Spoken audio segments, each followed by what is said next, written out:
Hello everybody and welcome to a quick video about the uses of alcohols. Now the first and probably most famous use of alcohol is in alcoholic drinks. This is something that's been around for a very long time. It actually involves a process called fermentation, and in fermentation you convert glucose, which is basically sugar, into ethanol, which is the alcohol that people drink. Okay? Remember that the percentage of alcohol in alcoholic drinks is not that high, okay? Because actually alcohol in very high quantities is quite toxic to the body. Now, one of the other uses of alcohols is in antiseptics, because alcohol is very good at killing bacteria, for example. It can also kill viruses. So, for example, at the moment during the coronavirus pandemic, you'll have seen a lot of people using high percentage alcohol cleaning products in order to make sure that they kill the coronavirus as well. The final use that we're going to talk about is in solvents.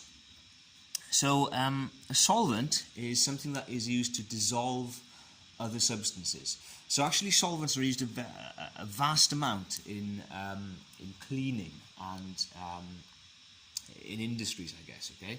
So for example, painters and decorators will use solvents based on alcohols in order to clean their brushes and in order to help them to strip wallpaper from walls and so on and so forth, because the alcohols can actually dissolve the glues that keep the wallpaper on the wall. Now, a good example of a solvent is something called methylated spirits. Okay?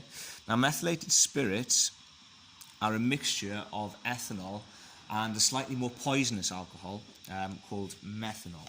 Okay? Now, methylated spirits are used very widely, like I said, for painters and decorators, for example. And it usually comes in a clear plastic bottle.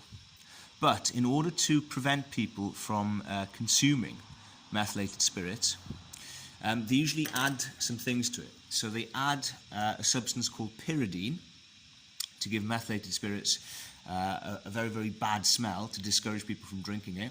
And they also add something called methyl violet to give it a kind of purple colour.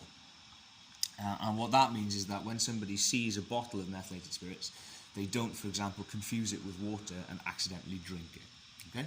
I'll be back in a video very soon to talk about the reactions of alcohols. Thank you.